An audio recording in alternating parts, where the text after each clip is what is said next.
Welcome to another episode of Growler Garage. This car behind me, you may have recognized. It is called the Growler. When we heard that name, we had to have it on the show, along with its owner, Alex Bermudez. So do you think instead of some beer, I can have some milk? Yeah, we could probably do that. Cool. 2%, please.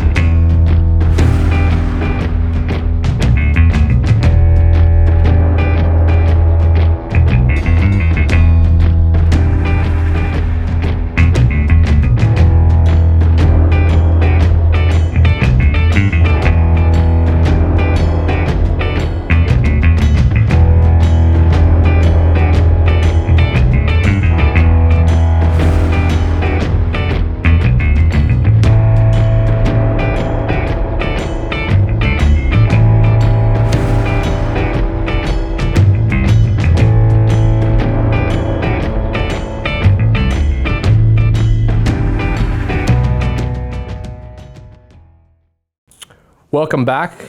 We are here alongside Alex. You saw his car just a second ago, the Growler, his Porsche 911. We'll get back to that one in a second. But first off, how you doing today, Alex? I'm good. I'm excited to be here. Yeah? This sort of thing is always fun, although I've never done it before, so... Yeah, you were mentioning this is kind of the second time in a couple weeks that you've been in front of a camera, but kind of entirely different situations, right? You were doing that video for Petrolicious, right? Yeah. This time I have to talk more, and that's kind of nerve-wracking. Before I was just driving like a monkey, and that was fun, but now I have to talk and use my head. Right. Well, you know, it's all right because this is watched by 12 people, so nobody will see it. What's your Petrolicious view was up to now? A couple 100,000, right? You know what? The editor sent me a text yesterday, said it was 300,000. Wow. That's impressive. If we could get 30% of that, I'd be so happy. We'll see what happens. Yeah, see if you can help us on that. or like 1% of that. That'd be great. That would be, what, 3,000? Yeah. Yeah, 300. I'm not really sure what it all means, but very excited about it, so I'm excited. What it means is that you have a pretty sweet car. Or they have a really good distribution, I'm not sure. I think it's both. You know? I think it's both. I mean, they do have some really cool videos, though, right? I mean, they've got that the Ferrari one. It seems like it's super popular about the dude that I don't remember the exact topic of the video, but basically it's like he built his dream Ferrari. Or something. Yeah. So it's funny, you know, I met that guy like 3 years ago, and I was like, I need to shoot this guy for Petrolicious, and foolishly, I lost contact with him. I lost his information. I got it at Pasadena has like a Ferrari show once a year, and he turned up there with two of his buddies. If I remember correctly, 3 people built that car together. It doesn't say so in the video, but it was 3 of them. And they were the coolest guys there. And ironically, they were there with a replica, but there was so much passion in that car. I mean, it was spectacular. And I spent the whole show next to that car. I didn't look at any of the other Ferraris. That's super cool. I mean, I guess we should rewind a little bit before we get too carried away. And people are probably wondering what Petrolicious is. And the way I like to look at it, well, first off, it's a website, right? Petrolicious.com, if I'm not mistaken. It's kind of like what Jalopnik used to be back when Jalopnik was cool. And it's gotten a little bit too mainstream, a little bit too cliche for my taste. I still check in on it. But Petrolicious seems like it's a lot more kind of gearheads. There's people who are genuine car people, writing about cars, driving cars. You photograph a lot of cars, right? I mean, tell us about what you do for Petrolicious. Well, yeah. So what I do for Petrolicious is it's something that I spoke about in my own video a little bit, which is it's kind of therapy for me because, you know, when I race, it's so destructive. And so I like complementing all that destruction with creativity. So the photography is something that I come from a photographic background. So that's something that I do for them. And that was kind of a natural thing. But then on top of that, I write the stories that go with the photography. And that's a lot of fun because they're basically road trip stories. I get to drive other people's cars, you know, on extended road trips and experience a lot of different cars, which I love because I'm constantly kind of looking for other driving experiences, which is, again, another theme in that video. But the interesting thing about the writing is that I am not a particularly good writer. I really have to work hard to get that done. It's not something that comes natural to me. And again, much like racing, I like that challenge. So basically what I do is I sort of produce my own stories, produce the photography, the writing and everything, and then I submit it to them. And I've developed a really good relationship with them, and they love my stuff. And so I just kind of do my stuff. They give me free reign to do whatever I want, and they publish it. Yeah, I mean, one of the cool perks of your job, it seems like, is you're always driving something different. I mean, when I met you, obviously, at Cal Speed at the kart track, where I used to work, and you're there a lot practicing for your other racing, which we'll kind of get back around to. But you'd always be driving something different. I mean, you drive the Growler every now and then. I think you drove a Pathfinder once, like the mid-90s Pathfinder, which I don't think that was a car you're doing any photo shoots of. But No. But you had that BMW 2002 for a while. And gosh, I think you had a Corvette, a first-generation Corvette, a C1 Corvette. C1 Corvette, yeah. I did, what's it called, a 3.0 CSL. That was a pretty interesting car. I've done a lot of Porsches for them. Primarily, what I've shot for them is Porsches. Okay. And then after like 3 or 4 of them, they're like, hey, Alex, maybe you should try something else. I am obsessed by 911s. And so, of course, any opportunity to drive something that's vastly different to something that I've already experienced, I'll jump on that. Yeah, absolutely. I mean, and then you race a Porsche as well. I mean, you race a Boxster, right? Yeah, it's spec Boxster. If you can call that a Porsche. Some people don't. Well, those people are wrong. Those people can fuck themselves. Yeah, well, I have a really good friend who races with me, not in my class. He actually runs like a 4-liter cup car. So he's running a very serious car, and he calls my car disposable, which I find kind of amusing. Well, if you're rich enough, anything's disposable. Exactly. It's like, yeah, you're a disposable race car. I'm like, yeah, thanks. Now, tell us about how you got into the spec Boxster racing, and that's kind of how I met you. Is to practice for the spec Boxster, you'd go to Cal Speed, get into a cart, and just kind of go head to head with whatever instructor was available that day to practice. But how did you get into, what made you go, you know what, I want to go racing and I want to do it in a Boxster? You know, it's funny because I never thought I wanted to go racing.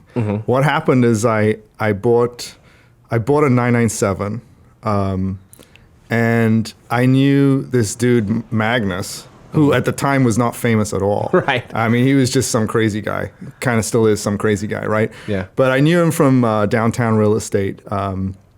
Very casually met like twice. And so when I bought that car, I went to see him and I said, hey, you know, I know that you're really into Porsches. I want to show you my car that I got. And I mean, in retrospect, it was a ridiculous thing to do because, of course, he's into vintage cars and I had just bought this brand new car, which is of no interest to him. But, you know, to his credit, I mean, he invited me in to his loft and he looked at my car. I showed it to him and he was, you know, very sort of, I don't know if I'd say impressed, but he was very into it. And, you know, he allowed me to show it to him and everything. And then he showed me his cars. And it was funny because as soon as I saw what he was doing, I was like, wow, okay, so like what I'm into or what I've done with the car that I bought is very different to what he does. And he introduced me to that whole sort of older air-cooled Porsche culture, I suppose, or ethos. And at that point, I was like, yeah, I probably need to get one of those. Right. So, but anyway, then he said, well, why don't you go to Works 2 Motorsport, get yourself a helmet, and I'll take you to the track and I'll instruct you. I mean, I didn't even know what that meant. I didn't know you could go to tracks. I thought tracks were where like professional race car drivers drove. And he introduced me to the Porsche Owners Club, which is basically a Porsche racing club. So he said, join this club, go and get yourself a helmet, and I'll meet you in 2 weeks. And you know, at Willow Springs, and I'll be your instructor. And so I said, okay, great. 2 weeks came, I had the helmet, I joined the club, and I met him out there. That's wild. That's how it happened. And I didn't know, so at that point I was doing, well, that event was not a race event, it was like a DE event, right? And, you know, he basically, you know, at that level, what they're basically teaching you is, you know, how to hold a steering wheel. Right. And that's what Magnus taught me, right? And the concept of apexing. I mean, it was very basic stuff. But I did it, and I realized that I really didn't want to take a brand new 997 to the track a lot because it was invariably going to get destroyed. If you look at my Boxster today, it's pretty rough. But I realized then that I needed to find an alternative.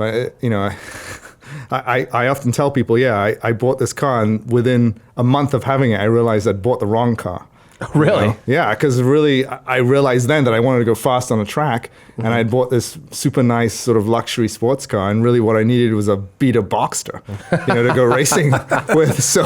So then I was like, okay, so Magnus showed me the ropes, and we kind of parted ways. We've stayed friends since then, but then what happened is, I think a year went by, maybe a little less than a year, and then I eventually found a Boxster. A friend of mine found a Boxster for me, actually, and I bought it, and then I started building that into the Boxster spec. I see. Okay, so you didn't buy a completed race car; you built that car. No, I built it. One of the byproducts of Magnus sending me to Works 2 Motorsport to buy a helmet is that I met Galen Beaker there, who's he was an ALMS driver, and he sort of was the one that guided me into what to do. Realistically, if you're smart, which apparently I'm not, you would buy a race car. Yeah. But I built one, which is more expensive. You get it the way you want it. Not all race cars are built the same when it comes to safety. So true. That's a good point. Yeah. So my car is definitely on the safest side, which was really important to me when I started this, because I was convinced I would go out on my second event and go around a corner too harshly and flip over without hitting anything. Right. So to me, it was really important that it had a cage and it had all these things. I wasn't that concerned about suspension, although Galen was like, no, you need to feel all that so that you can develop as a driver. So we built the car.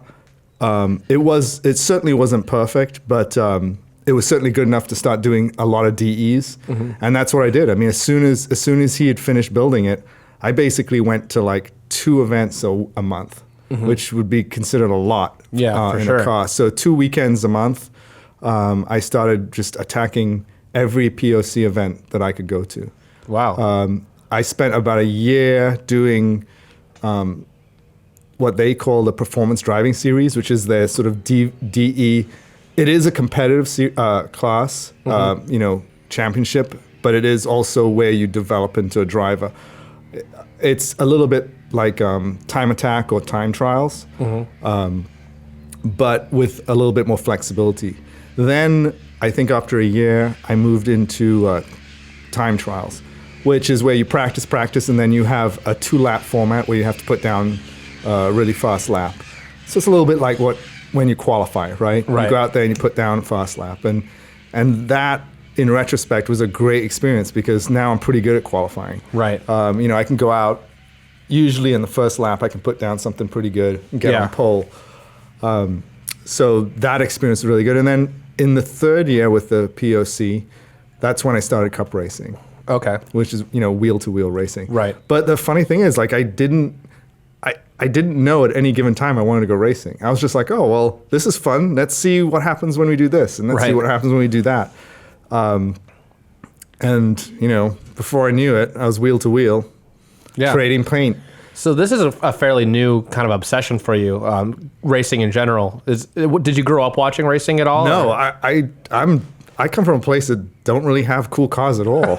I mean, that's kind of the funny thing. I mean, so I grew up in Trinidad, in the Caribbean, which means there are a lot of cool boats and a lot of stuff to do with the ocean, but nobody has nice cars. Okay. So I was not exposed to that at all as a child or anything. But I'd always liked Porsches. I think I don't really remember when I first saw a Porsche, but I certainly do remember seeing it at probably 10-ish and thinking, I love that car.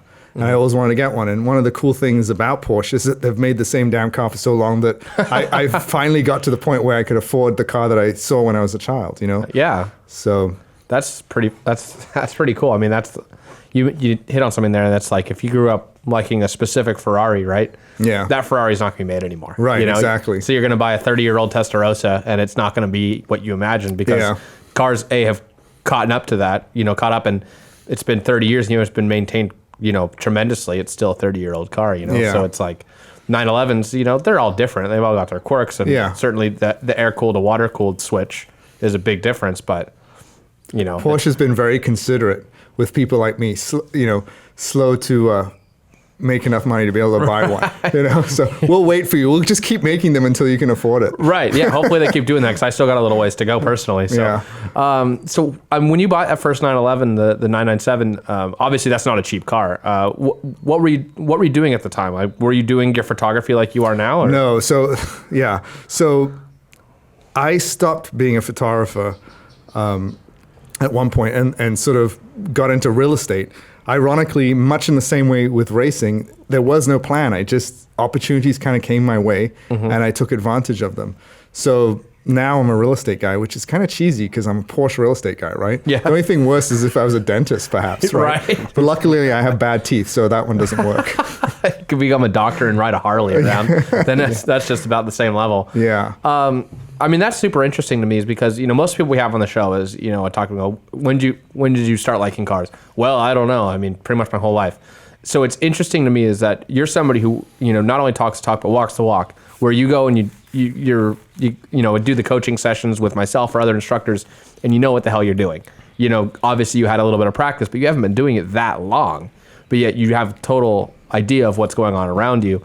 And that's something that I always tell people when they're new to karting or new to racing in general is it's not how long you've been doing it necessarily. You either get it or you don't. You can pick it up, and some people get it instantly. Some people it takes a little longer. Some people never get it. They could go out and they can be decent drivers. They can have fun, and that's great.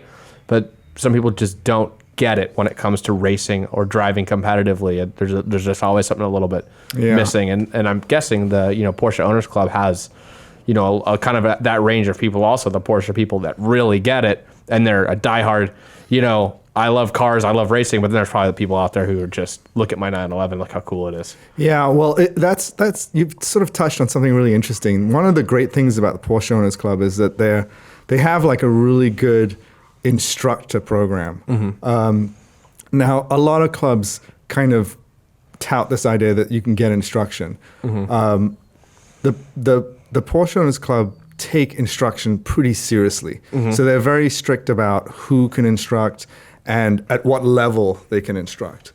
And that never goes away. In fact, in my last race this weekend at Chuckwalla, I had the fortunate circumstance of having the chief driving instructor in my class. He just came in for one race.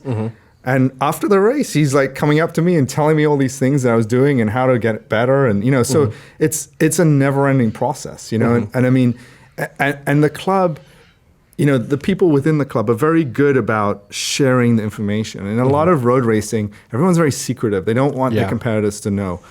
And certainly there's a little bit of that.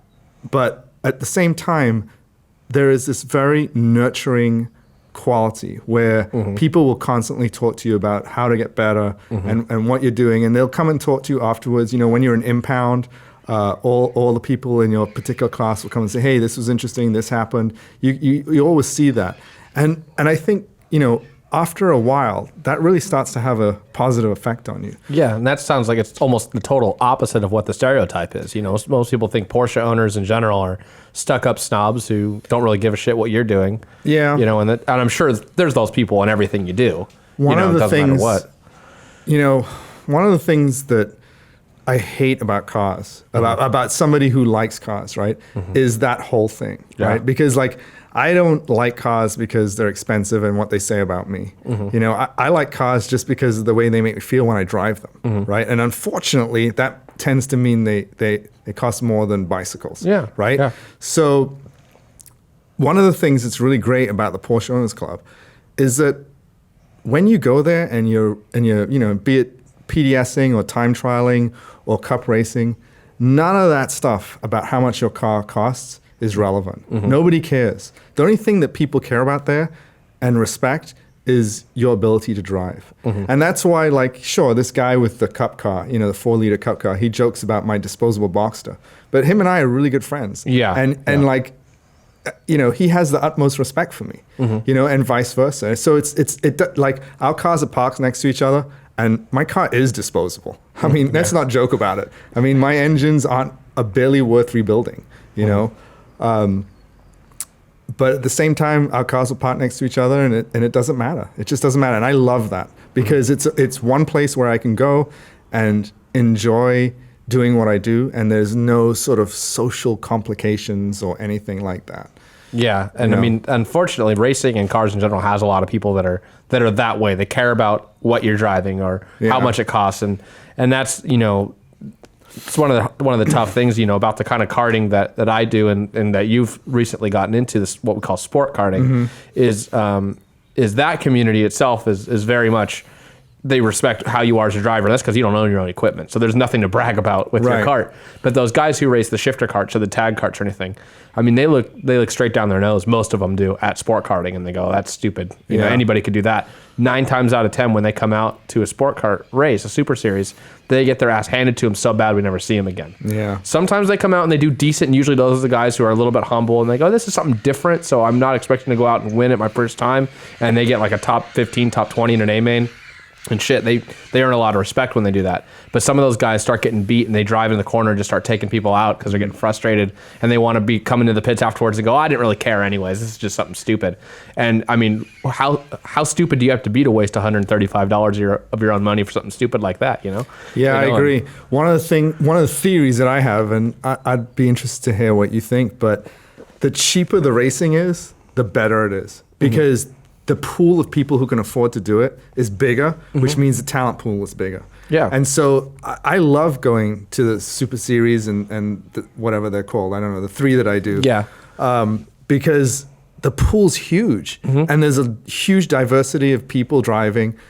There's quite a different driving styles too, and everyone's really committed to it, and because the pool's so big, I think the competition's really good. Oh, yeah. And I love that. And so if you want to take that back into like my own racing, so in box to spec, like it's very much like the karting that we do. It's at that cheap point, where it's relatively inexpensive, especially compared to like if you go into the GT classes. So, you go from GT 6, 5, 4, 3, 2, all the way to 1, which is basically like unlimited. You can do whatever the hell you want, right? Yeah. I mean, so when you get to like the unlimited classes in the Porsche Owners Club, there's like maybe 3 guys, right? So sure, you get to race 3 guys who kind of have similar equipment, but that's not the same as racing 12 guys. Right. Or like in go-karting where it's 60 guys, which I love. Right. Yeah, no, it's totally true. I raced a lot of different things growing up, from karting up to, circle track, oval stuff and in stock cars. And from purely from the time you put your helmet on to when you take it off, from that perspective, the Super Series, sport karting in general is the hardest series to win in, bar none of anything. Because there's so many people. Like you said, anybody can do it. If you've got $135 in your pocket, you can sign up, you can go race tomorrow, or, that Saturday each month. You can do that. So there's a huge talent pool. There's a lot of people who wanted to do it, but never had the money to go, race anything higher up than that. Or maybe they did, and now they're kind of getting back down off that mountain. People who are pro drivers come out and do it. We had Boris Set out there a couple weeks ago. Guess what? He didn't exactly kick everybody's ass. Yeah. And you're right. And that's sure, when you're building a car, when you're racing something that you own, all the other stuff matters. All the details of how you maintain your car, how you build it, how you work on things in your off weekends, and it's a 24/7 job a lot of times when you own your own race car. If you get home from work and you got to go to work on it, depending on how mean you were to it the last race, if you had some incidents, you got to thrash to even make it to the next race a couple weeks later sometimes, and that stuff's all very hard. And in sport karting, you don't have to worry about that, which inherently does make it easier, more simple, I guess you could say. But it doesn't make the driving any easier. If anything, it makes the driving harder, because those guys who maybe don't know how to maintain a car, don't know how to build a car, they can still go race up front, because all they got to do is wheel the thing. And that's where it's at. Sport karting is the most fun from that perspective, I believe. Also, because of the price point, people practice way more.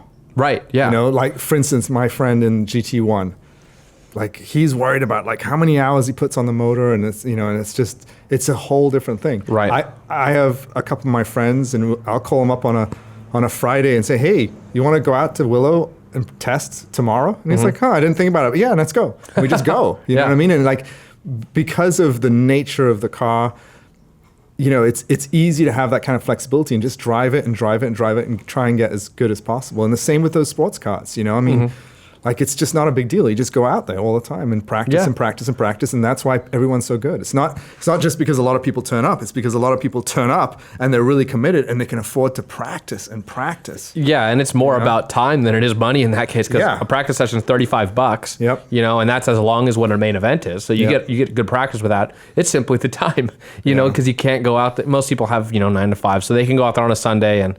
The track's crowded and whatever, but the Fridays before a race, the track's freaking swamped with people that are racing the next day, like 30, 40 people. So like a third of the field is out there practicing. Yeah. And the funny thing is it's usually not the really fast guys. Yeah, of course. The really fast guys are kind of like, whatever. Yeah, they know what they're doing.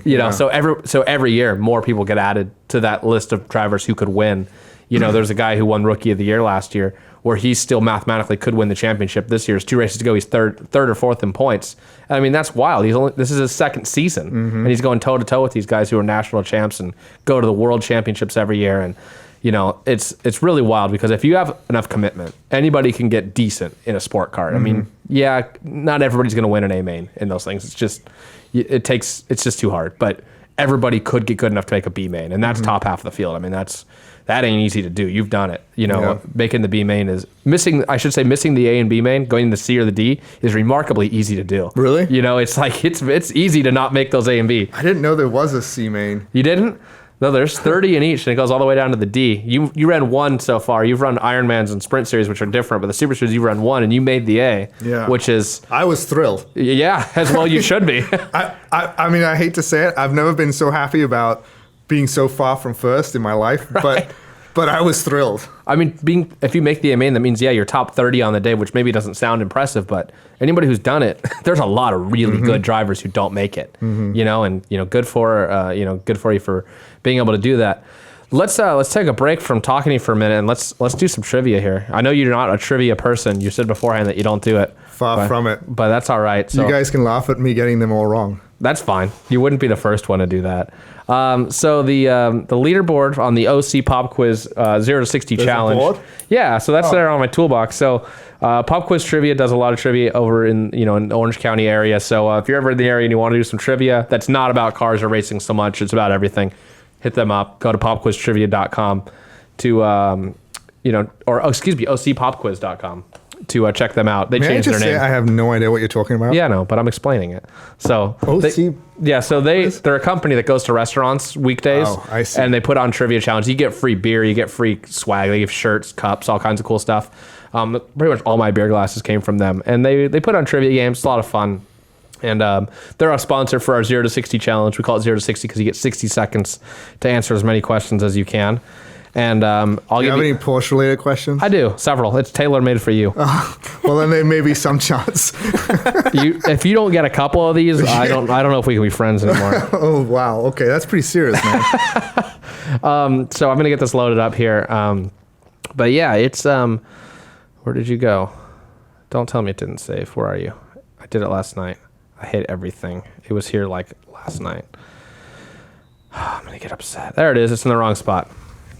All right. So so I'll give you one hint, and that is don't dwell on a question. If you don't know it, just skip it. You don't get to go back to it, but most people don't get through all 10 questions. So producer Matt, you ready over there? I am. With the 60 seconds. All right, I'm going to read the first one. You start it whenever you kind of feel like. Okay. And then just say stop or something like that. Sounds good. All right, so here we go. 0 to 60 with Alex here. All right, here we go. What year was the Racing NASA founded? No idea. All right, name 3 mid-engined Porsches. A Boxer 918 and a Cayman. Yes. What car did Porsche originally intend to replace the 911? 944 was it 944 turbo, wasn't it? No. Who was the last driver to win in a BMW powered Formula One car? I have no idea. How many races has Porsche won as a constructor in F1? None. Close. Who was driving that car that won their one race? No idea. Dan Gurney, after winning that race for Porsche, later went on to build his own F1 car. What was it called? Well, I have no idea. No, don't know. A corner that tightens up as it goes is called what kind of radius? Decreasing. There it is. What type of race car holds the overall lap record at Willow Springs? I believe it's the F1 car. Close. What car holds the production car lap record at Willow Springs? You can finish this one. Okay. I don't know. Production car, Porsche 918. Really? Yeah, that recently changed. I thought Jack Olson beat the 918. Well, not according to their website. If Willow Springs' website's wrong, then I'm sorry. So we'll go back through these. You got 2. What is it? So it wasn't the 944. It was the other. it was the 928. 928. Yeah, you were all thinking along the right. My pen stopped working. I didn't think that Porsche did win a F1 race. They won one with Dan Gurney back in I think 58 or something. The only thing that I know that Gurney did was, didn't he do that Nissan 3-wheel car that's running in? He did. Yeah, that's the only thing I know about him. Yeah, that, and he made the thing that's on the end of the Gurney. The Gurney flap. Yeah. Yeah. See, that's more obscure than his Eagle. I know all sorts of random shit that is completely useless, but apparently none of it was stuff that you wrote down. Yeah, I know. So NASA was founded in 1991. 91? Yeah, 91. Wow, I would have thought it would have been earlier. Really? Yeah. Well, 91 is what their Wikipedia page says. 3 mid-engine Porsche. See, I should have put three mid-engine street legal Porsche. Well, I guess the 918 counts either way. But yeah, so there's a lot of options there. Boxster, Cayman, 914, 550, 918. Yeah, 550. Yeah, I didn't think of the Carrera GT, all that stuff. So yeah, Carrera GT. So you got 3 of them. Thank God. Yeah. Although really 2 of them were the same car. Yeah, but I have Boxster at Cayman. It's fine. I was hoping you were going to say 914 so we could later get into an argument if it's a real Porsche or not, which it is. Yeah, it is. The only one that isn't is a Boxster. Boxster and the 914 are like the same thing. The 928 was originally built to replace the 911, which is Is funny. the 928 the one with the round lights that pop up? Yes. Yeah, okay. Yeah. The last F1 driver to win in a BMW was Robert Kubica. Yeah, I would never even begin. I don't even watch F1. I hate to say it. Well, there we go.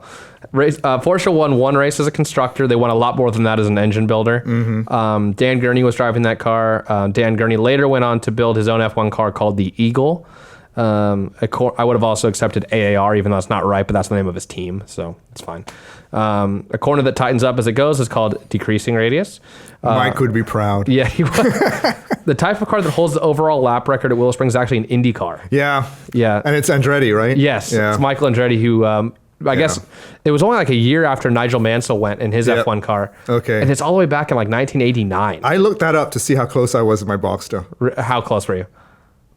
Pretty close? Let's just say decades apart. Quite literally. Yeah. And then the production lap record at Willow Springs, according to their website, is a 918. It might be different. If you find some proof that it's different than that, I will give you 1 more point. Well, no, you didn't answer anything else anyway, so no, I won't. How many did I get? 3. I thought it was 2. Was it? Wait. Wait, it was 3. It was 2. Jeez. I was keeping count. It's not coming off, though. That so one's I get not a dry 3. erase. Yeah. Hold on. It's 3. No. Well, that's still... I can fix this. That looks terrible. Shut up. Oh, that's pretty clever. Did you know you could do that? I do now. Thank God that wasn't on the test. How do you get rid of a Sharpie? Was it 2? Are you sure? Yes. I don't think it was 2. I'm pretty sure it was 2. Oh, I erased your name completely on it. This is bad. This show's going poorly. The show's completely fallen apart. I'm going to have some more milk. Have at it. Yeah. See, the show always starts strong, and then we do trivia, and then that's when we start bullshitting. Yeah. And So- now you've totally destroyed my confidence. That's fine. Let's double check that just to be sure. You got the Porsche mid-engine cars. You got decreasing radius, and that's it. That's 2. So there it is. I appreciate you throwing in a couple easy ones. You're welcome. I try to. But yeah, you beat. You tied 1 person. You beat 2 others. One of which was British. So I don't know if you have a rivalry with the British people or not, but I don't know. Seems like you might. Your country maybe hates the British people. I don't know. Well, I wouldn't go that far. Okay. Well, we live in America, so we do. You know. So You need to get over that. No, never will. So the beer we're drinking today is one we've drinking a lot, so I'm not going to talk too much about it. It is from Bootleggers, who does not sponsor us. It's our Old World Hef. And then Alex is drinking milk. The Horizon Organic Milk, which is what I drink because it lasts forever is the only reason I bought it, but it's actually delicious. It also Tastes has really good. DHA in it, which is good for your brain. Is it That's good what for your I brain? heard. Probably But why I've been smarter lately. I only got 2. There we go. We Doesn't just work bunked that that well. theory. You need to make sure you buy the DHA milk. Maybe I should have drank it like an hour earlier. Yeah. So this. Gotta wait for it to soak in. So I got to go buy more though because he's drinking all of it. But it's ultra pasteurized, which I don't even know what that means. Supports brain health. That means it's just good. And it is good. It has a big ass cow on the front with a bell around its neck that It's a happy cow. yeah, and I call it Bertha. It's organic, All right. whatever that means. Yeah, I think that means it's made by hippies, right? Something, yeah. Or they walk around with like a bell around their neck. And that makes them organic. Happy. Oh, right. That's what you said. What are we up to on that one? On this one? 36. We got plenty of time. What should we talk about next? Let's see. Have you and I ever crashed into each other at Cal Speed? I don't think so. Because I've only ever been near you in a coaching situation. So I don't What think... are you saying? What? I'm saying that if I were racing against you, I'd probably wreck you. I don't know. You were behind me in that crash a couple months ago in the Ironman, right? Didn't you follow me through that or something? I don't remember. Yeah, there was a crash in turn 1, and I started last. So I watched it kind of unfold. And whoever was right behind me, it wasn't you. It was just like hammering me in the rear bumper, like pushing me into it. And I'm like, stop, stop, stop. And then we come through it, and I look behind me, and then you're there. And I'm like, that wasn't Alex because he was like ahead of me. And I don't remember passing him, but yet there he is. So there's that. That was fun. Producer Matt, how's your car search going? We talked a couple episodes ago about you having some money. I haven't put too much effort into it at the moment. You're on a car search? He's got $5,000 to I got find $5,000 to blow on a car. I told him he should finish building his MG Midget and drive that every day. You totally should. Yeah. You know what one of my favorite things to do is to go to Hemmings and I put in like a ridiculously low amount, like $5,000. To him, that's ridiculously low. Mr. Porsche Owners Club. Go on. Point taken. Well, for Hemmings, it's ridiculously low, right? That's true. That's I mean, fair. it's like, Hemmings is like I'm all with this you- I'm with you on this. I'm with- hoity-toity kind of collector cars, right? I'm with you on that. And so I put in a really low number, and it's amazing the interesting stuff that comes up. Really? And it's like if you put $100,000 in, everything's boring and predictable. Yeah. If you put $5,000 in, all this really weird and wonderful, Strange esoteric vehicles. Yeah, I show love up. it. I loved it. I can spend literally hours doing that. Yeah. Isabel thinks that, Isabel, my wife, she's like, please don't buy another car. But, it's like, I love it. I love doing that. My wife Kaylee's sitting over there, and if you want to get near a microphone, I'm going to ask you a question here. What's the worst car I've ever bought? Get closer to the microphone and answer. What's the worst car you've ever seen me drive up in and been like, you did not buy that? 'Cause she's never gotten mad at me for buying a car. She's very supportive in that way. I wish they could see the expression on her face right now. It's awesome. Be honest. What's the Clearly, worst there car? were some bad ones. Oh, there's been a couple questionable decisions that I've made. Well, I'm trying to decide out of the 27 cars you've had. I'm only 27 years old. I've only been driving since I was 27 16. cars? Yeah. That's impressive. We counted a couple episodes ago. It's that was actually one of the questions at our wedding. Whoever got that right could go up. Because basically it was buffet style, so all the tables we couldn't release them all at the same time. So the DJ asked questions. And whoever got the question right, that table could go up and get dinner. So that was one of the questions: is how many cars have I owned? And there was like a gasp, like the air left the room, which was strong. What was the worst car? I know the answer, so tell me. Don't say 914. Oh no, we'll get divorced. But she's gonna say that 'cause she hated that car. There's 2. You can be honest. I won't divorce you. It'd I be know an you annulment. can. It hasn't been a year yet. Okay. Actually, by the time this airs, it will have been a year. Barely. So- You lucked out this time. The 914. No. Fucker. There have been a few. You bitch. The Chevelle. What? The fuck? And your Roadmaster. I knew the Roadmaster is what I expected. I don't even know what's a Roadmaster. It's a Buick wagon that has the wood sides on it. Oh, yeah. But it has an LT1. When did you have that? 3 years. No, more than that, like 6 years ago. Because today that thing would be kind of hipster, wouldn't it? Oh, yeah, I would. I had it too early. And mine was super clean. Yeah. Like the interior was perfect on it. It had like 40,000 original miles. Had an LT1 engine out of a Corvette, you know. It was granted a 5,000 pound car, but it would light one tire up if there was only a little bit of water on the ground. Yeah. It was third row seats that like fold backwards. driving around inside of a cloud. Oh, it was so smooth. I loved that car. You should get an E36 M3. There you go. Can you get that for $5,000. $5,000? Can you? $5,000. The most awesome $5,000 you'll ever spend. That's hard to argue with, actually. Can you help him find one for $5,000? Yeah, sure. All right. That's actually strong. Cars.com will have dozens of them I'm for sure, $5,000. yeah. Really? Yeah. In fact, and I have to tell you, I instructed a guy at Chuckwalla this weekend. He had one, and it was awesome. I mean, it's a really good car. They are. I mean, you gotta have a little bit of money set aside for maintenance. It's not even that bad. It's just when you do pads, you like gotta do rotors at the same time. That's not that big Could of a be. deal. It's not bad. You can do it Wear and yourself. tear. Wear and tear stuff. Yeah, and you can do. Yeah, you said an E36. Yeah. My buddy Diego had one, so I'll ask him. I'm pretty sure he had an E36. I'll ask him. But It's a he great car. He loved that. Yeah, no, I totally want didn't- one. I didn't know you could get one of those for $5,000. Yeah, it's amazing. That's the hot ticket. All right. I think That's that's solid, the coolest car. actually. Advice taken. Yeah, go drive one because maybe you'll hate it, but you won't. No, I don't think you'll hate Probably it. won't. Is it okay if it's a stick? Obviously. Yeah, absolutely. Because it's got to be a stick. I want a stick. Okay, because I didn't know if your wife had ever drive it. No. What My wife has her car, and this car's for me. All right, all right. See, this is why we had him on. Let's talk about what she said though a little bit though, because I had a 914. Obviously, I didn't know you when I had the 914, but that's my favorite car I've ever owned. I sold it to pay off a credit card, and I never drove the thing, and I didn't need it anymore, and I don't regret selling it, but I kind of do. You know, I wish I had it, but I also glad I have the money. Is that the same car that was in that show? Whatever. Top Gear? The Top Gear one. It's the same car, but not the same car. Okay, so no, I didn't buy that's that not one. the one. Oh, No. okay. Yeah, no, that one. I That owned the was car. much nicer-ish. Right.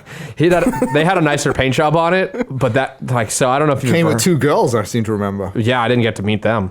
I mean, I didn't have to meet them. They were ugly and dumb. They were. She's not impressed. That's fine. I wasn't either. So that car was terrible on Top Gear. Like they put a nice paint job on it, but like the seat wasn't bolted down. It didn't have first gear or reverse. Yeah. It was rough. My car, I bought for $1,200. It was running on 3 cylinders when I bought it, but I drove it home. But And 3 wheels at one point. At one point, I had 3 wheels on it. Okay, we'll get there. So basically, I just did a whole tune-up on it, and the 4th cylinder came alive. It just had a fouled-out spark plug on it. Needed rear brake pads, and so I got those, and then it was fine. It had some electrical gremlins when I first got it because I had that stock fuse block that has those weird like plastic fuses with the lead in the center. I don't know if you're familiar with those. So it has like the metal clips that kind of go over them, but they wear out. So the fuses would fall out while I'm driving. The car would just shut off, or the lights would just shut off. Yeah, I distinctly remember a time where we were on the freeway and a fuse fell out, and you're like, Matt, you got to put that fuse back in. Yeah. So I'm fumbling around underneath the dash in the dark, like trying not to electrocute myself, trying to put this fuse back in. That's why she hates the cars, because one time I think we were going to Droma 1 and it just shut off on us, and I fixed it. A stoplight.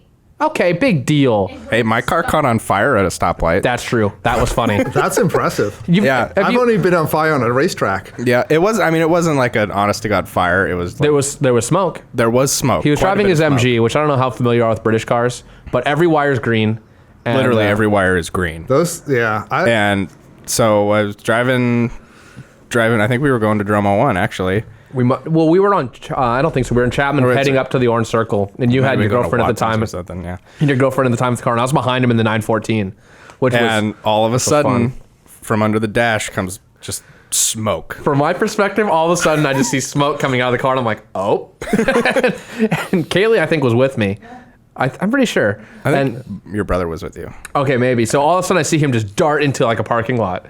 And I don't remember much else of the story, but that was funny. We thought it was Basically, overheating. What ended up happening was one of the wires for the tack somehow grounded itself out, and it melted the casing off Like the wire. they do. Well, yeah. What is it? British Leland, right? Famous for terrible wiring. Yeah. Yeah. I have Lucas. my Lucas Lucas wiring. Yeah. My how should I describe him?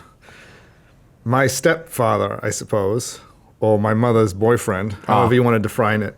He bought an MGB, and I think he paid, I don't know what he paid for it, but, like MGB money. But he has had to fix everything on it. There's a vast range. He's had to fix everything on it, and to the point where now it has like a Corvette engine in it and new suspension. Like the car is like, he spent like 8 times its value. You know what I mean? That's funny. It's just the most crazy thing. But I love that too, because it's like, I just love that he has so much passion that like logic doesn't come into it. Right. You know what I mean? No, that's totally the case. And that's kind of how I am with my MG too. It's so much fun to drive. Yeah. Because it's a 1,600-pound car. Yeah. And it's like driving a go-kart. It's when I've driven it, I am slightly nervous. Yeah. Well, if it has a Corvette motor in it. No, but I never drove it with that. Oh, okay. Yeah, and it's an older Corvette motor, I believe. But, I'm not a huge fan of that car. It does look awesome, though. They're fun. It's They're beautiful, a lot of fun. and I love the MGA. Oh yeah, it's a great looking car.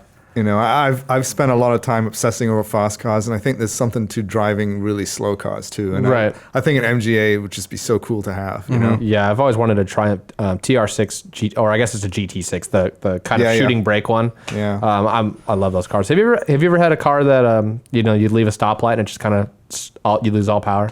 You ever had something that's kind of that much of a hoopty? No. Okay. No.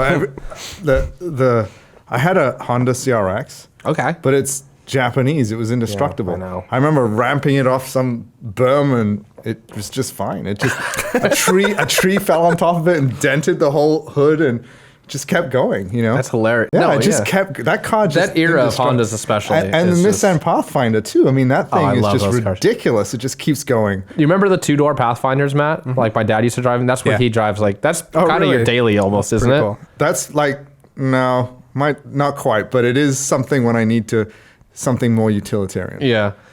It's funny. She only hates my 914 because of that one time that we were driving and it Well, that's shut good off. enough. But I don't know. It took me 14 seconds to fix it, and then we're on our way again. And but never again. She never rode in the car again. To me, Bullshit. Cars are kind of like, I don't really see cars as mechanical things.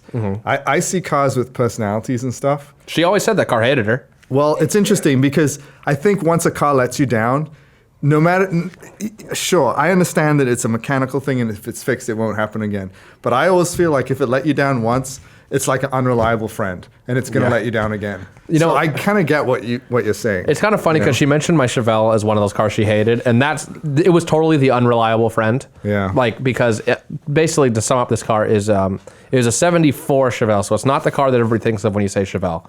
It's bigger, it's heavier. It's a lot of everything. So I put a really super built small block Chevy engine in, a 400 cubic inch, probably putting out about 500 horsepower. NASCAR front suspension, so it rode stiff all the time. Not much interior, and it was a project car. I never finished that car when I sold it. And so one time I was riding with Matt in that car, just about to get home, and I did one last burnout on my way home, as you do. Just stood on the gas, and it wasn't a brake stand burnout or anything. It was just hammered the gas, and it got wheel hop so bad it knocked the headlight out of the car. and I'm like, well, okay. So I get it home, I fix that, it's easy enough, and then I do another burnout the next day, and I don't over rev it. I don't do anything I shouldn't. I mean, yeah, burnout is inherently bad for a car. I get that, but doing a 3,000 RPM burnout should not cause that much damage. I do another one the next day, and it throws a rod. I'm like, okay. So the car comes apart. I rebuild the engine to the 500 horsepower spec. At that point, it was probably 320, 330. It was decent enough. I rebuild it, and the car was just constant problems. It took me 3 years to rebuild the engine because we'd start to do something, and then something else would go wrong. And we'd fix that, and then something else would be wrong. And it was just everything that we tried to do on it didn't work. And it was it's a Chevrolet. Everything's so simple, but everything went wrong that could go wrong in an engine rebuild. I can't imagine. I mean, you talk about 500 horsepower, and that brings up the whole horsepower war thing that's going on now, and all these cars that just have ridiculous amounts of horsepower. I can't even imagine what 500 horsepower must feel like on the street. I mean, that's just going to be insane. The car was so heavy that it didn't feel like much. Oh, really? I mean, you would look down at the speedo and you go, oh shit, okay. Because it was kind of soft in the rear. Yeah. And it kind of would just go. My brother, for example, has a car right now. He has like a bucket T, like a Model T Oh, yeah. hot rod with a probably 500, 550 horsepower engine in it, a 440 Chrysler big block. That sounds truly terrifying. Oh, it is. I won't ride in it anymore. Partially because it doesn't have a passenger seat, so you just sit on the fiberglass. That's a good reason not to sit in it. Does it have the skinny tires in the front? Oh, yeah. So how does it turn? It doesn't. Do you turn it by like just lifting off the throttle and it starts to rotate or something? Does that So even work? if you get going that fast, you're going to die. So it goes great in a straight line. You know, it has the big drag link front suspension. So, I mean, you turn and you got to wait for it. It'll just skid across the ground, you know, and it's So what does anybody do with 500 horsepower in one of those things? you go straight. You drag race it. And how does it brake? How well does it brake? Actually, it brakes okay because he has discs on the front off of a GM something, I think. And then in the rear, he has an Explorer rear end.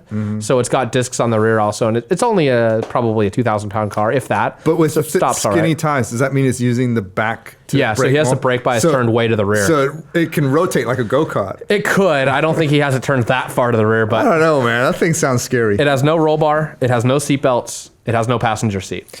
See, you were lucky that he only got a 914. Yeah, the T-Bucket, I simultaneously love that car and hate it. Yeah. Like I would, if it were my car, it would have probably a 6-point cage. And I know he's gonna do a cage, but I wouldn't put that thing on the street without a cage. Yeah. It'd have harnesses. He has a racing seat with no belts. Well, that's useless. Oh yeah, you know. I mean, I would own something like that, but it would be a little different than his. What? But You know it's what so I really fast. like is 50s pickup trucks. Oh yeah. I love those things. And like, again, Hemmings, that's the only cool thing that you can buy at a reasonable price now. Pretty much. But even they are getting up there. Yeah, Especially no. for like the step sides, the ones that are really popular, Yeah. the 54-ish. No, I mean, Step side pickups? they are definitely getting more expensive. But I mean, outside of the M3, E36 M3, like then the next thing that I think is cool is, you know, that's vintage is those pickup trucks. Yeah, I love the I mean, the step I mean, side. like I love 911s, but they're just ridiculous now. It's just stupid. For a minute, you could get a, you know, I don't remember the generation, but the early 80s 911 for a decent enough price. But SCs, yeah. And they've gotten up there again now, right? Everything is just stupid. Even a 914 has gotten expensive. Yeah, well, actually, I was going to bring that up. How much did you say you paid for yours? 1,200. And I drove Yeah. it home. Like, I see 914s for like 30. Oh, yeah. Especially if it's an original, like 914.6. Oh, well, that's it's like even more. 50, 80, you Yeah. know, easy. Good and it's God. like, can That's you, like a major commitment. and they're a cool Yeah. car, but they're not that cool. They're not 50 grand cool. You know, I bought a 914 because it was people ask me why I've had such obscure, weird cars. Because I don't have any money. Yeah. Is why. You know, like the Chevelle. I bought a Chevelle that wasn't the cool year Chevelle. My Chrysler I have now is on the same platform as a Dodge Charger. Yeah. But it's ugly. So it's like 1/10 the money. I paid $1,300 or something bucks for my Cordoba with a V8. It's pre-smog, so I can do anything I want to it. You know, 911s, all those sort of early air-cooled, with the exception of the 993, which was always kind of like considered the last of the air-cooled, so, you know, always had a premium. But like everything prior to that, I mean, not too long ago, it was all dirt cheap. Yeah. I mean, and it was truly an amazing time because you could get a really great car for very little. Yeah. And then I guess I don't know how this has all happened, but now I mean, just everyone's priced out of the market. Yeah, I mean, my dream Porsche, like the only other Porsche I'll probably ever buy is I want to do a replica because I could never afford a real one, a 73-ish 911 RS. Something I've always wanted to do, and it's getting to the point now where I'm like, God, maybe I could buy a 912 and convert it, you know, put some like Boxster engine into it or something and style it like a. You know an what? RS, Honestly, I would love to have a 912 because I want a slow 911. They're cool, a man. slow, you know, car in that form. And they're cool. Like they're a great looking car because they have that original 911 styling. Yeah. And you can, I mean, I've always been like, yeah, maybe the stock 912 is a little too slow, but you can, if you get a 912E where it's got the Type 4 VW engine in it, Go Fast parts are dirt cheap. You can get it to 110 horsepower, which is still slow, but it at least gets it moving in the right I direction. drove one not too long ago, and I mean, sure, it's not, you know, it doesn't have the pick up and go. Yeah. But it's fun. Yeah. And you can really, you know, you can drive them hard because they just don't have a lot of get up and go. So they're very engaging in that sense. Yeah, it's You like know? a first generation Miata. That people love to shit on Miatas, Yeah. but they're one of the best cars ever made, I think. Yeah. You know, and maybe they're nothing particularly great looking. I've never driven one. Really? No, but They're fun. but you know what? I would really like to do that spec Miata deal. Oh yeah. I think, again, going back to the competition, the level of competition there is huge. You know, and they bump Absolutely. draft, which I find know. kind of amusing. They do, and it So works. I have a lot of practice with that You nowadays. do. You know, Spec Miata is like super similar to like sport karting. Yeah, Like, no, it is. you know, and we see it all the time. People come out and get their practice in it. And Miatas in general, like I wish they didn't have that stupid reputation they have for being like a gay guy car or whatever. Which- Hairdresser. Not that there's anything wrong with that, but I love Miatas. I friggin' love them. But I thought you were going to say you love gays. well, them too. I love Yeah. the gays. You know, borderline with them. You know, Well, so like, you know, basically the Audi, what is it? The Audi. Which one? TT. okay. Right? Hairdresser's car. Yeah. The Porsche Boxster and the Miata. Those are the three hairdresser's cars. I'll take right? back what I said earlier though, because I want a Boxster really bad. But I actually want all three of those cars. I think they're all cool. And I've never driven an Audi TT, but I've driven a Boxster and I absolutely loved it because it was like a 914, but modern and proper and had some horsepower. Mm-hmm. You know, because I drove, I think, a 2001 Boxster S, so I think it was 305 or something horsepower, Yeah. which was all you'd That's ever a need. lot. It is. Yeah, I was like, okay, this is actually fast. Yeah, I You mean, know? I'm of the opinion that you really don't need. I've heard people say, granted, they own GT3 RSs, that you don't need more than 400 horsepower on the street. But honestly, like, I think that you don't really need more than 200. No, yeah. I mean, with 200 horsepower, you can go pretty damn fast. I really my next, if I ever have the opportunity, like if I ever get rid of my stupid Chrysler that I love hate, and I just to buy a nice, decent, reliable newer car, Reliable, I'll probably he says. yeah. Well, I'll probably get a first generation Boxster, not an S, just a regular. What are You they? should come 200 drive mine sometime. I'd love to. That'd be fun. What were they? 215 horsepower the first year, I think, something like No, the first 3 years, which is what mine is, and that's what the spec says you have to use, it's 201 at the crank. So that. That's still like for a weekend car. I mean, my thought is always like throw the top down, and go cruise, because I wouldn't race it. It's just a cruiser, you know. It'd be fun. Yeah. Go to the canyons. Go to the beach. Boxster would be fun. I don't care what people say. I think that it's funny. I think they're getting old enough where they're almost on the cusp of being cool. Yeah. You know what I mean? That Especially- because for me, you know, when those funny teardrop eyes came out, I was like, what the hell's Porsche doing? I hate that, right? Yeah. Now I kind of look at, You you call know, them teardrop? I call them fried eggs. same thing. Okay. Yeah. Go on. But anyway, like now, after so many years of hating them, I've kind of accepted them now, and I kind of Yeah. like them, and I think they're cool. you know, yeah, I want a silver one with red interior. really, Yeah. that's very 50s. Yeah, I know. Well, my two dream cars that I want more than anything is a Porsche 550 replica. Again, could never afford a real one because I don't. Where do you Nobody find can. Yeah, exactly. So the replicas are friggin' great cars. The Beck Spider Back, and all that. and then there's someone here called Vintage Spiders. Yeah, Someone they're down great in Orange friggin' County. cars. I'd love to have one of those. Yeah. And then I'd love to have a replica, a kit car Cobra. The only thing about kit cars that concerns me is the build quality. I don't know. I just don't know how well You gotta- they stand up to like everyday use. You know yeah, what I mean? you got to really do your research. Like, for example, like you have the one end of the spectrum, like with the kit Cobras, like the Superformance, which may as well be a real. Right, Yeah, I think it they is. do it's basically they're pretty. I think they're licensed. They are licensed. They're Isn't considered an original Cobra. Yeah. Isn't there also a company out of South Africa Yes, that does like the aluminum bodied ones? there was, and I think that they've. I think Superformance is the only ones who. I don't know that they do aluminum or not, but I should know this. But there's a South African company, and I think that they have some kind of relationship with Beck. You know, Charlie Beck sold that company. I want to they say did? a little while back. I should know this, but you know, Don't worry, nobody's testing you like they yeah. tested me. but you know, I want to say he sold that company. I think a South African company or factory, or they're coming. The factory was in South Africa or something like that. But you know, Beck does more than the Spiders. He does those, and then he does the Beck Lister, which is a badass yeah. Chevy powered. It's kind of like those the Cheetahs, if you've ever seen those. It Yeah. kind of is reminiscent of that. The Listers are friggin' cool. Yeah, I knew a guy that raced a Lister in at NASA. I don't know if it was real or not, but it was amazing looking. Yeah, they're great. Really nice looking car. It may have been friggin' Beck himself. He goes out to my dad. I didn't know what he looked like, but I was out there with my dad probably 10 years ago at at the time California Speedway, and there was a Lister cruising around the track, and he pulls in, and my dad goes, "Oh, that's Charlie," and I'm like, "Okay, I don't know who that is." And he goes over to him and starts talking to him, and they knew each other from way back when, 'cause my dad was, he was on the board of directors of either POC or PCA at one point. I don't remember which. So my dad worked at Beverly Hills Porsche at one point. Oh, he did? Yeah. That's funny. I don't remember if he was the general manager there, and I was way before I was born, but he tells this funny story about his, he was high enough up where he got a demo car, so he would just drive home a Porsche, whatever. So he's on the freeway one day, driving along, and going, allegedly faster than maybe he should. And he looks in his mirror and he sees lights, but they're way back, so he kind of eases on the accelerator a little bit and goes faster. And then he looks in his mirror and there's nothing there. And he goes, okay. And he looks over and the cop's next to him. Oh, shoot. And he goes, what? He's driving a 930 turbo. Oh, wow. And he's like, what? And I want to say it was a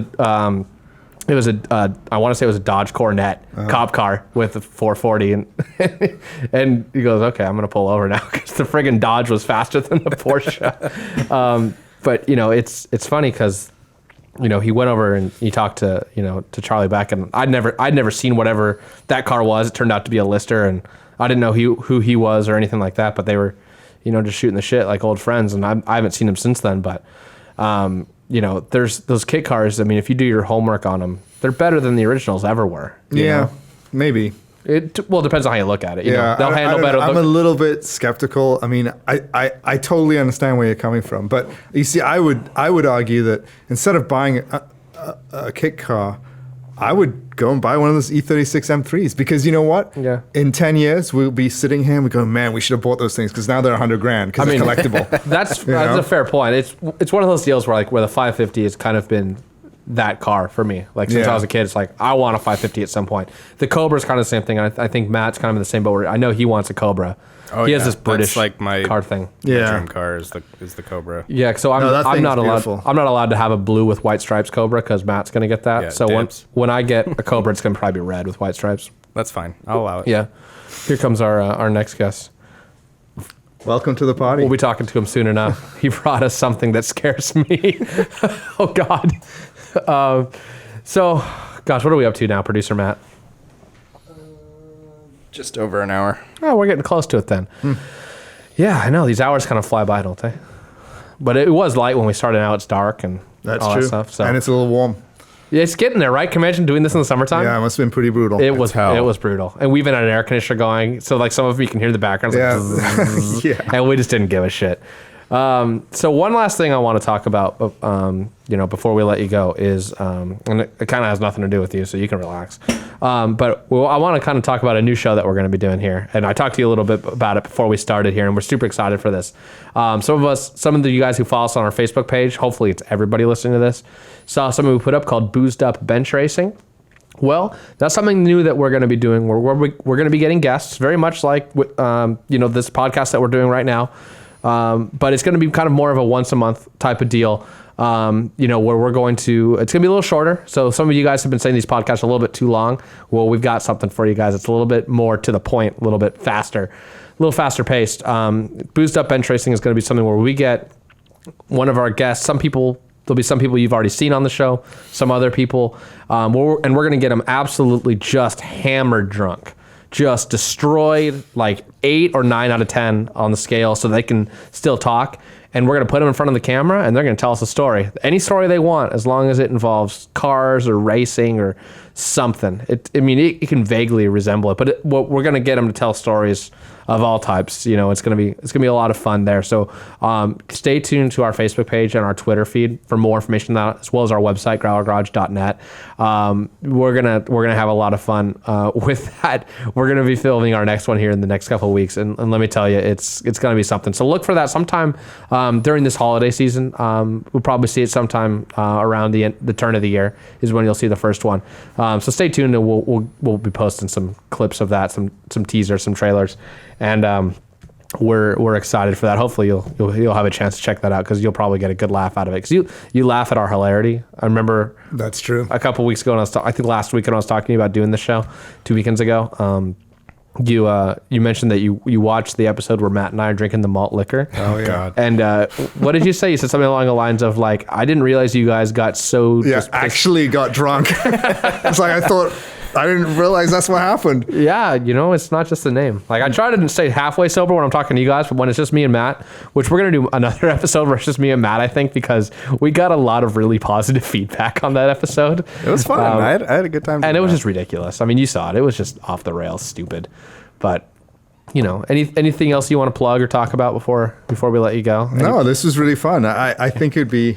I'd like to come back and do this. Yeah, we'll have you back at some point. Because that's the thing is these hours just are not enough. Like we barely talked about Petrolicious really at all. We could talk for hours. We didn't even talk about the Growler.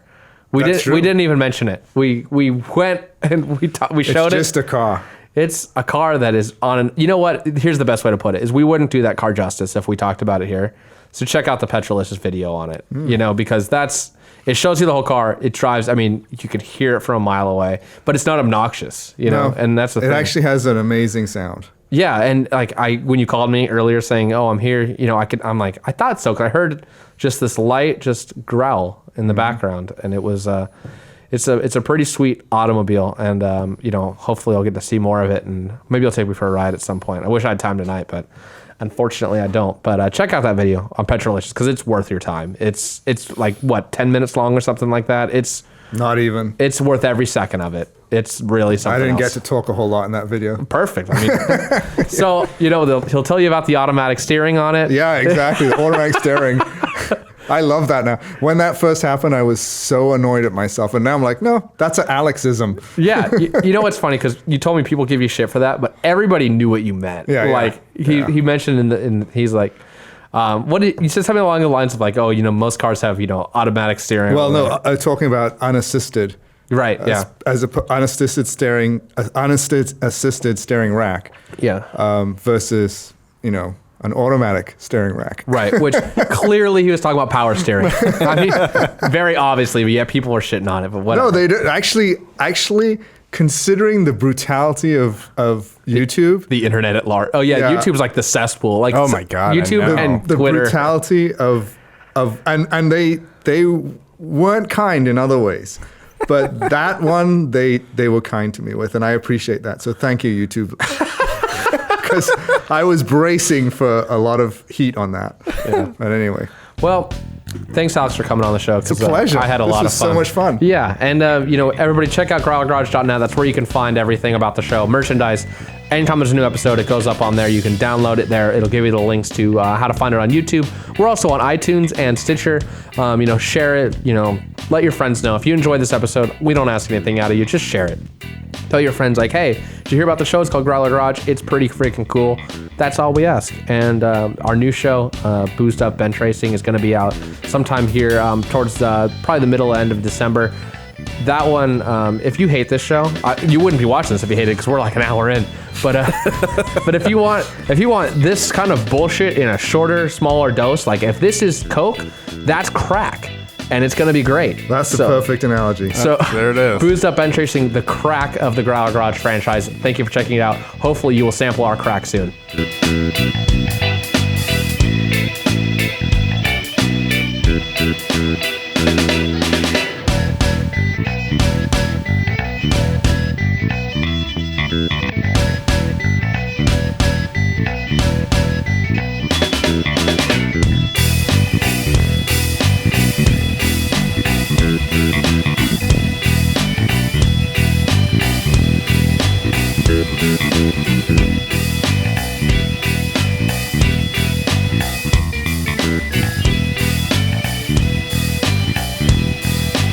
Thank you.